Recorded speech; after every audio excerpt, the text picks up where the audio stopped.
What is going on, guys? Welcome back to my channel. Today I wanted to talk about my experience with the Canon R50V. Is this camera going to be for strictly beginners, or is this going to be something that can also be a great tool for professional shooters? So without the cage, this thing is absolutely tiny. I mean, look at this. This thing is fitting inside of a pocket if you wanted to. You can get away with bringing this into some spaces that they won't allow professional equipment in. So the sensor on here is actually a 24.2 megapixel APS-C CMOS sensor. So let's talk about some real world performance. I took this on 2 trips so far. One to Miami. My mom was turning 50 years old. I celebrated with her. We went out and had a great day by Bayside. As you can see, like, this video quality at 4K 30 frames per second is giving you some excellent picture quality. Being in Miami, where you get some really nice colors in like the palm trees, you're by the water, boats going around everywhere. This is really showing off the dynamic range and color capability of the Canon R50V. Another thing that I was really surprised at is its low light capabilities. So when I crank that ISO all the way up to 12,800, I am seeing a pretty grainy image, but the fact that this is usable at all. The colors that come out of the R50V and the R6 Mark II just look great together, and they're great cameras to match. Here's some footage that I shot in New York, contrasted with some footage that I shot in Miami with the R50.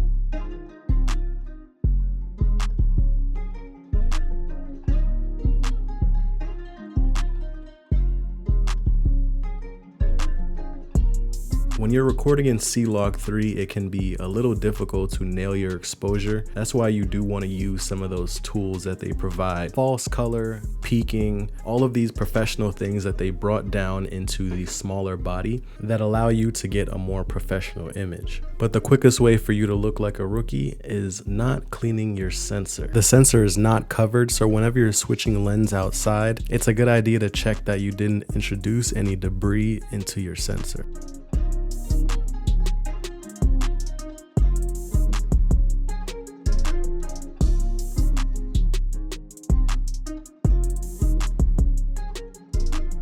One of the key selling points for me for this camera was the actual removable and changeable lenses. So I have a lot of RF lenses. Right now I'm shooting on the 24-70 f2.8 and I also have a 70-200. And what I love is that I can fit both of those lenses on this camera and get full frame, crispy lens quality on this body. That to me just makes the images look buttery every single time. The 24-70 and the 70-200 are way more expensive than this R50V. The best example that I can give you is like when you put very expensive wheels on a Honda. You know, the 24-70 can go for $2,000, almost $3,000, and so can the 70-200. Pairing a $2,000 or $3,000 lens with a camera body that's $650 might not be the best idea. But for those of us that already have those lenses in our kit, something like this can really take advantage of the high quality that you can get from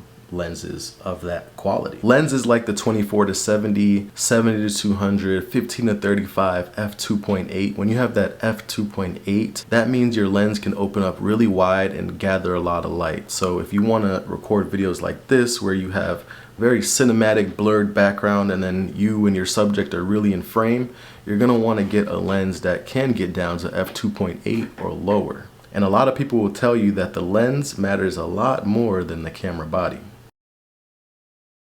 One of my most recent accessories has been the SmallRig cage for the R50V.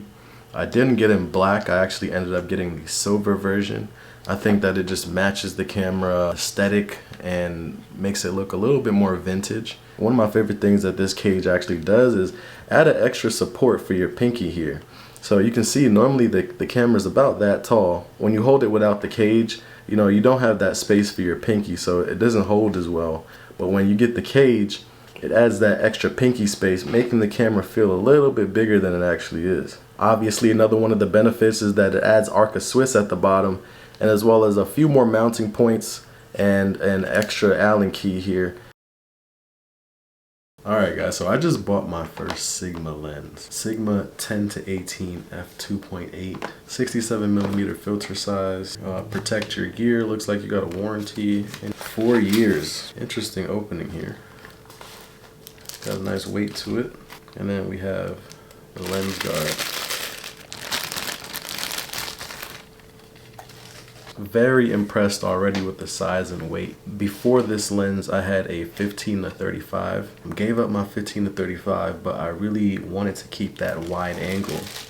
But since the R50V is crop sensor, that 15-35 still wasn't doing it. So that's why I had to go and get the 10-18.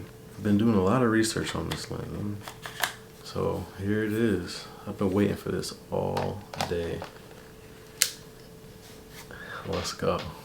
This is gonna create a lot of opportunity here for me because not only is this really small, but it gives me a really nice focal range. It's better to have a wider field of view because you can see more on the camera.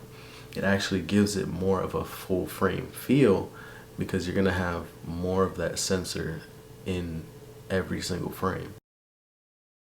Alright, so I've gotten a chance to play with this lens for a little bit and it is exactly what I needed it to be, which is super wide angle lens for an APS-C camera. So this is the configuration that I'm going to be using it in most of the time. This lens might actually not leave this Canon R50V, it just looks so good. So as you can see from some of the images that I'm putting on the screen, I think it looks great. Really excited to take this on another trip because I'm excited to see what the photography will actually look like.